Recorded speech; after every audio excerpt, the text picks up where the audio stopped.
We've heard a lot about the effects all this has had on bars and restaurants, but those go far beyond the servers, chefs, and other dining staff.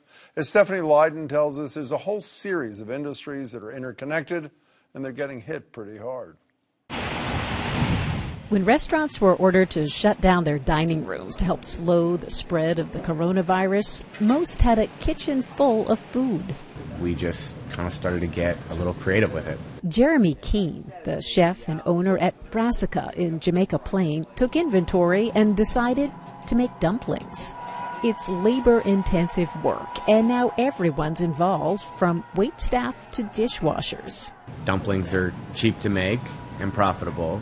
So we just kind of say, okay, so first thing, we don't want to waste this food. Second thing, we need to make hours for people. We need to make jobs that no longer exist for our staff that does exist. So far, he's been able to keep all 24 or so of his employees on the payroll as the restaurant launches a takeout-only service. Would you like to pay over the phone? It won't make up for what they'd take in if the restaurant were seating customers, but he hopes to break even or lose as little as possible.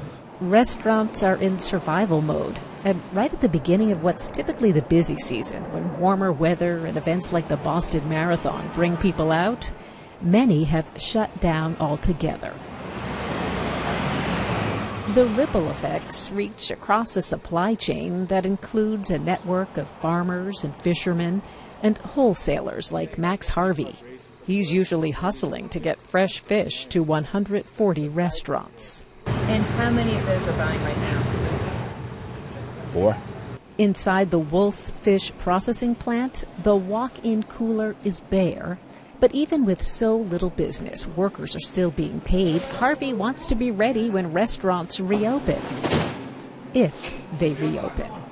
I just worry about the effects on this, not the 3 weeks of unemployment people are facing, but what happens after the dust settles.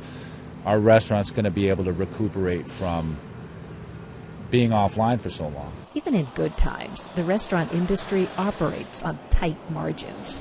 Now profits have disappeared, but substantial IOUs remain. And do you have product that you've already given to restaurants and sort of you're awaiting payment on? Oh, everyone does. Everyone does. And I owe my vendors. Everyone's connected, and it's the millions and millions and millions of dollars on the street right now that's the big concern. Which is why, he argues, it's not just restaurants that will need help, but a whole web of interconnected industries facing the economic fallout from a crisis destined to make history. Stephanie Leydon, WGBH News. The Baker administration is making low-interest loans available to small businesses and delaying the deadline for paying sales and meals taxes until June. Of course, Congress is still working on that larger economic bailout. And Harvey says he'd like to see that include things like tax breaks and rent relief for small businesses.